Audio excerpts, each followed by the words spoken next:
на ремонте Mercedes-Benz E350. В общем, проблема следующая. Владельцы жалуются на посторонние звуки при работе двигателя. Сейчас запустим двигатель и послушаем вместе с вами.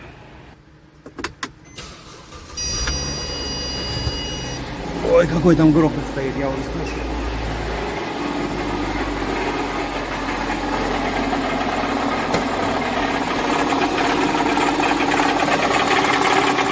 Что-то там разваливается.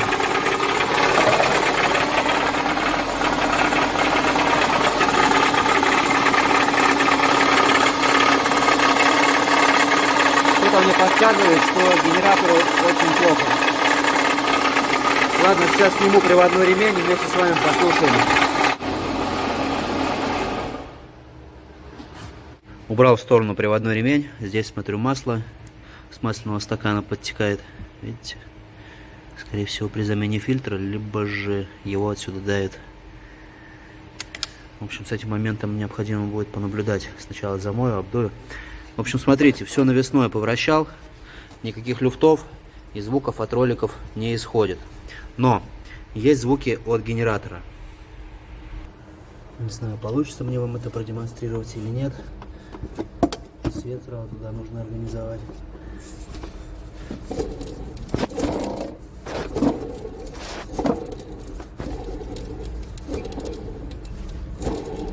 Я думаю, слышно. В общем, необходимо снимать генератор и ввести его в ремонт. Для того, чтобы демонтировать генератор, необходимо приопустить рулевую рейку, предварительно открутив вот этот кронштейн. Растяжку, усилитель, защитку, называйте как хотите. И вот там защита двигателя еще валяется. Для того, чтобы подобраться к вот этим нижним болтам. Собственно, я уже их открутил. Осталось их убрать в сторону. Теперь сверху необходимо открутить еще два болта. И генератор развернуть, снять с него клемму. И разъем отсоединить. Демонтировал генератор. Сейчас наживлю рейку и будем выкатывать автомобиль. Потому что генератор, скорее всего, завтра уже привезут. На улице вечер. Повращаешь? Слушай, а что он такой какой-то странный? Как будто отколото подумал. Но это особенность корпуса. Все, не вращается. Слушай, так тут, смотри, шарик вывалился. С него? Может, подшипник. Я его до этого вот так ставил на попа. И вращал. Но мы же, мы же ничего такого не делали. Yeah. Ну, скорее всего, с него. Может, это наше место. Да ну, какое место? Так, все, починил? Да. Там, по-моему, еще один шарик прыгает внутри. Привезли генератор с ремонта. Чистенький, красивенький. Подшипнички заменили. Посторонние шумы ушли. Диодный мост осмотрели, с ним все хорошо. Осталось установить его на автомобиль. Опять открутил реечку, убрал ее в сторону. Тут воздуховод сверху у меня лежит. Необходимо его куда-то убрать, чтобы не мешался. И ставить генератор. Кстати, генератор удобнее ставить сверху. Снизу он не лезет. Вот сверху как раз таки удобно. Он сюда заходит. Приходится его немножко покрутить, повертеть. Но место позволяет. Установил генератор. Как я уже показывал ранее, если рейку открутить и опустить вниз, то открывается доступ к этим болтам. На самом деле не так все и сложно делается. Пока все это ремонтировал, заметил, что пыльник внутреннего правого шосса в таком состоянии. И там внутри, я так понимаю, уже ничего хорошего не стоит ждать. Порекомендуем владельцу как минимум снять привод, все там промыть и установить новый пыльничек. И далее наблюдать. Понимаешь, человек до этого ездил на аудюшке, на какой-то там, стасильный. И все у них было хорошо.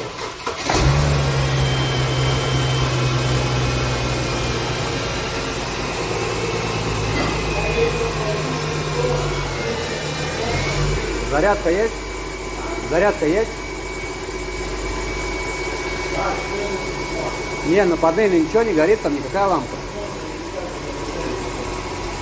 Ну и все. Да нет, шепчет.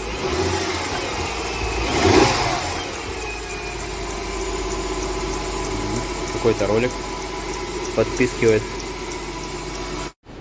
на ремонте Kia Sorento 2013 года выпуска. В общем, проблема следующая.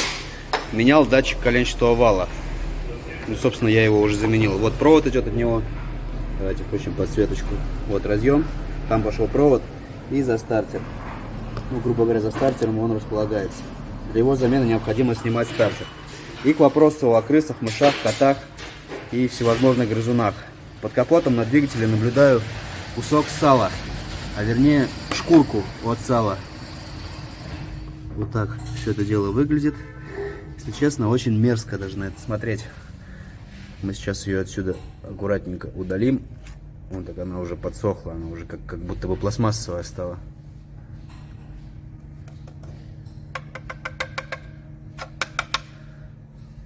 В общем, вот такие пироги. Проводку тут никто не погрыз. Масочка уставшая. Ну да ладно, это уже совсем другая история. Это мы отсюда удаляем, двигатель запускаем и проверяем.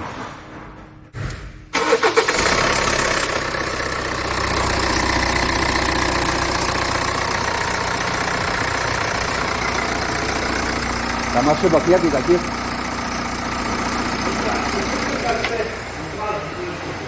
Капот открыт. Здесь пробег 239 тысяч.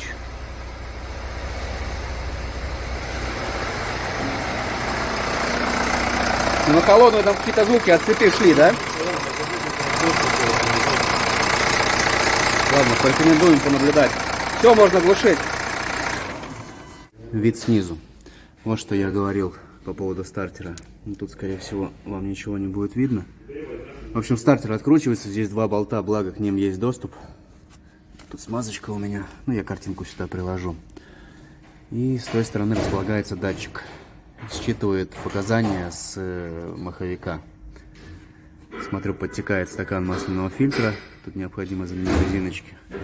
Эту резинку уплотнительную и вторую колечко. Потому что вот на защите даже присутствует большое количество моторного масла. Ладно, мы это устраним. Сообщим владельцу. Основную работу мы уже сделали. Пользуясь случаем, хочу поделиться с вами нашим приобретением. Rocodil ScanX Max 2 в 1. Это сканер, с помощью которого можно прочитать ошибки, посмотреть работу датчиков в реальном времени, скинуть ошибки. И вторая его функция, немаловажная. С помощью него можно проверить состояние аккумулятора. Он подсоединяется вот к этому ОБД-штекеру, разъему. И все это дело проверяется. Чуть позже мы с вами это проверим. В комплекте есть очень удобная сумочка для переноски. Инструкция по эксплуатации на русском языке, с помощью которой можно ознакомиться, как работать с этим сканером. Провод для обновления. Ну и, соответственно, сама коробочка. Он подходит для автомобилей. Бензиновый с 96 года выпуска, дизельный с 2004 года выпуска. На соседнем подъемнике у нас стоит автомобиль Grand Cherokee 2000, какого он там года? 13 года выпуска. Здесь меняли цепи ГРМ. Собственно, об этом будет видео. Здесь уже завершительный этап. Все собирается назад, скоро будем запускать. Давайте на примере этого автомобиля проверим состояние АКБ. На этом автомобиле аккумулятор располагается под пассажирским сиденьем справа. Здесь открывается вот такой лючок. И под ним располагается аккумулятор. Подключаем минусовую клемму крокодильчик. Сразу смотрим емкость аккумулятора. 80 ампер часов. Тип EN. Выбираем аккумулятор автомобиля. Аккумулятор находится в автомобиле. Также можно проверить зарядку, пусковой ток. В нашем случае просто проверка АКБ. Обычная АКБ, тип EN 800. Здесь уже выбрано у нас, все правильно. И проверка. Так, по состоянию аккумуляторной батареи. СОХ 77%. Хорошее состояние, но аккумулятор необходимо зарядить. Такое может быть из-за того, что, допустим, автомобиль у нас долго висит на подъемнике. Возможно, свет в салоне был включен, либо еще какие-то потребители здесь работали. В общем, желательно аккумулятор перед запуском будет зарядить. На Cherokee, так как сливали охлаждающую жидкость и прогреваем двигатель, чтобы корректно отслеживать температуру, охлаждающей жидкости, так как по датчику там точно ничего не определишь. В общем, подключим сканер и, во-первых, посмотрим, есть ли ошибки или нет. И при необходимости их удалим, если они, конечно же, есть. Если нет, будем отслеживать температуру охлаждающей жидкости. Так, так. Ошибок нет. Поток данных выбираем. Просмотр всех элементов. И отслеживаем температуру охлаждающей жидкости. В данный момент 80 градусов Цельсия. Друзья, Рокодил Scan X Max будет полезен как профессионалам, так и автолюбителям. Все необходимые ссылки для ознакомления оставлю в описании под видео. Переходите и ознакомьтесь. На ремонте Mercedes-Benz E350 2006 года выпуска. В общем, проблема следующая. Автомобиль долго стоял. Нам необходимо его запустить. А как его запустить, если сел аккумулятор? Давайте перейдем к задней части автомобиля. Аккумулятор располагается в багажнике. Номера я не буду светить. В общем, багажник не открыть. К аккумулятору не подкинуть никакие провода от прикуривателя. Что же делать в этой ситуации? В этой ситуации есть выход. Открываем переднюю правую пассажирскую дверь. Убираем в сторону ковролин. Ну, коврик сначала, ковролин. Здесь вот такой вот кусок пенопласта. Далее откручиваем эту крышку. Я ее открутил. Открываю. И вот там внутри мы наблюдаем плюсовую клемму. Вот она, видите? На нее необходимо подать плюс. Ну а там где-нибудь со стороны двигателя, либо же на какой-нибудь кронштейн кинуть минус. И будет питание. Далее можно открыть багажник. К аккумулятору прикинуть пускозарядное устройство и запустить двигатель. Что я, собственно, сейчас и буду делать. Смотрим. Минус из-под капота у меня выведен в салон. Подаю плюс на ту клемму. Аккуратненько, чтобы нигде ничего не замкнуть, не перемкнуть. И потом буду просить напарника, чтобы он открыл багажник. Даже смотрите, вот сейчас убираю провод. Вот сейчас обратите внимание, плафоны не горят, потому что аккумулятор севший в ноль. Я подаю плюс на этот кабель. Свет в салоне зажегся. В этот момент можно идти и открывать багажник. Вот такой вот способ. Открыл багажник, осталось подать питание на аккумулятор. Здесь, в принципе, ничего такого сложного уже в этом нет. Подал питание. Включаю бустер. И иду запускать двигатель. Переместился в салон. Угу.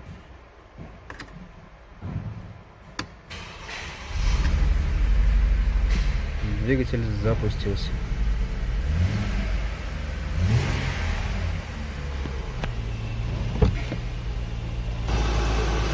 Сейчас он придет в чувство, давно стоял автомобиль.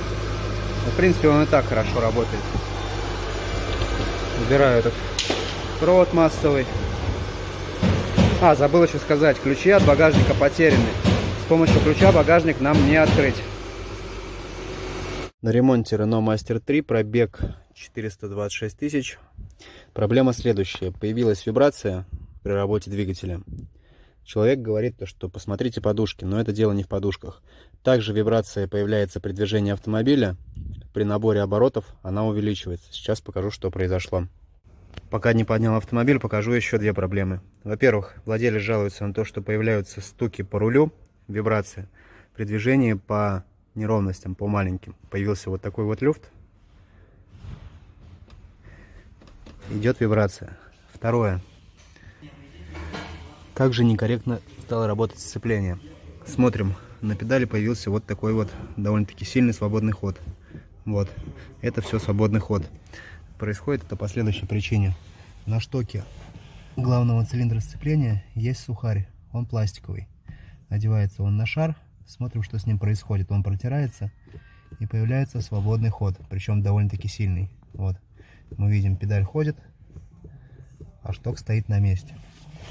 Сейчас попытаюсь показать вам этот сухарик. Вот так он выглядит. По идее, его можно заменить. Достать его отсюда, вставить новый, он стоит на защелках. Но загвоздка заключается в том, что он не продается отдельно. Продается он вместе с главным цилиндром сцепления. И в наличии его, как всегда, нет. Ждать его 2-3 дня. Также желательно заменить вот этот шарик, который стоит на педали сцепления. Ладно. С этим все понятно. Получается следующее.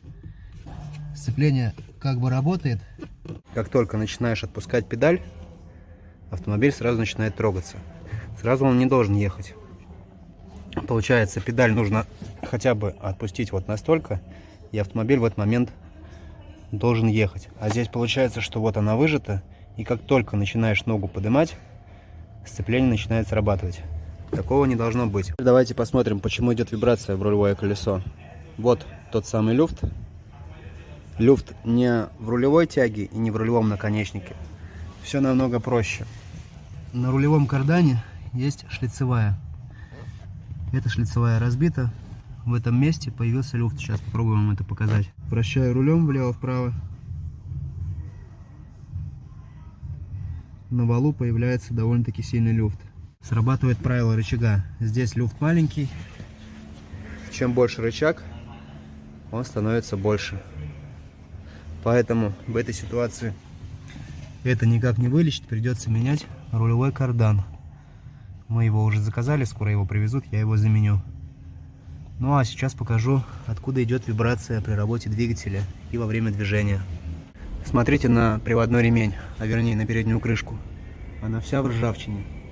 Вот со всех сторон выкидывает ржавчину. Все это попадает на приводной ремень. Получается вся эта часть рыжего цвета. Произошло это по следующей причине. То, что разбило демпферный шкив коленчатого вала. Вот здесь прекрасно видно. С него лезут ошметки. Вот такие. На нем появился люфт, ход. И во время работы двигателя появляется довольно-таки сильная вибрация. Чем больше обороты двигателя, тем больше вибрация. Туда не смотрите, это дизельное топливо. Я менял топливный фильтр, немножко пролил, все это ополоснул. Ну и сейчас заодно проверю обгонную муфту генератора. Как всегда по старой схеме. Одеваю спецголовочку.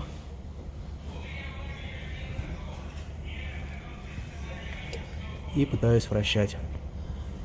В одну сторону муфта работает, во вторую сторону она беспрепятственно проворачивается.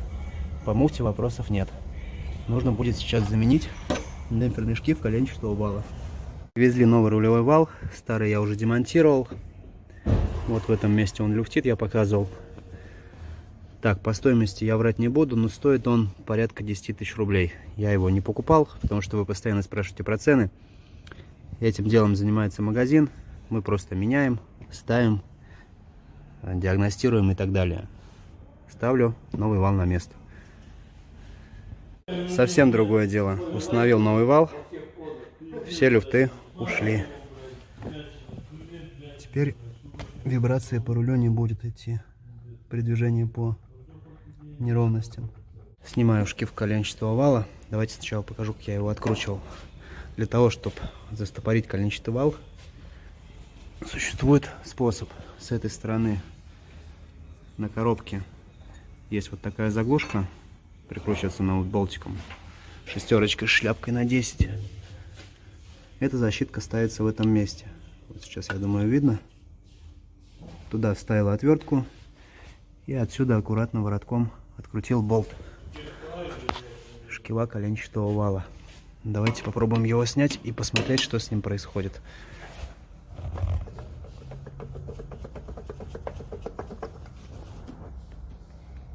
Как мы видим, здесь все в ржавчине. А вот в таком состоянии шкив. Вот сейчас прекрасно видно, как он стучит. Вот. Привезли новый шкив. Кантитеч. Его стоимость что-то 9 или 10 тысяч рублей. Здесь, естественно, таких люфтов уже не наблюдается. Установил шкив на место, затянул болт центральный с моментом 20 ньютонов и доворот 100 градусов. Надел приводной ремень. Сейчас все это обдую.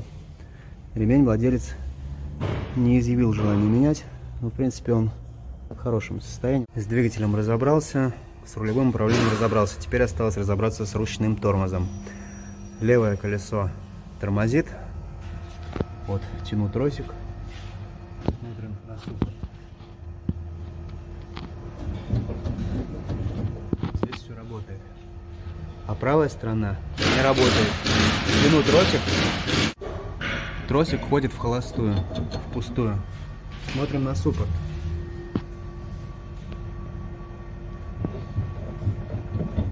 Тросик попросту болтается здесь. Он рабочий, он не заклинивший. Его взяли и сняли. А почему его сняли, спросите вы? Да потому что не работает суппорт. Вот эта лапка клинит. Если ее сюда нажать, назад она не отойдет, потому что здесь внутри механизм сорван.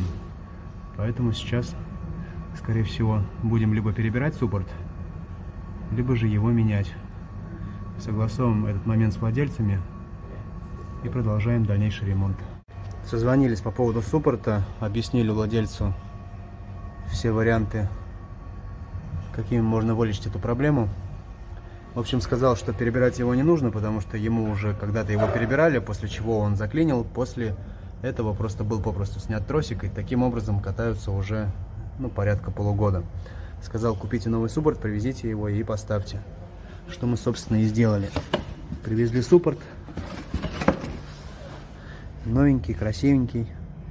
Сейчас я его поставлю на скобу и прокачаю тормозную систему. Колодки там в хорошем состоянии. С ручником тоже проблема решена. Установил на место суппорт, прокачал тормозную систему, поставил на место тросик. Ручник работает.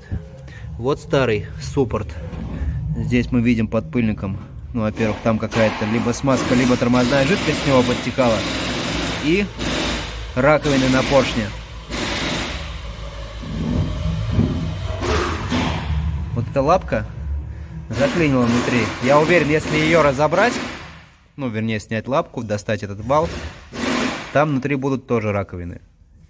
И получается, что можно суппорт перебрать, заменить поршень, манжету, пыльник, вот здесь вот резиночки уплотнительные, и через какое-то время отсюда потечет тормозная жидкость. Поэтому владелец, я думаю, принял правильное решение, чтобы заменить суппорт. Все, ставлю на место колесо.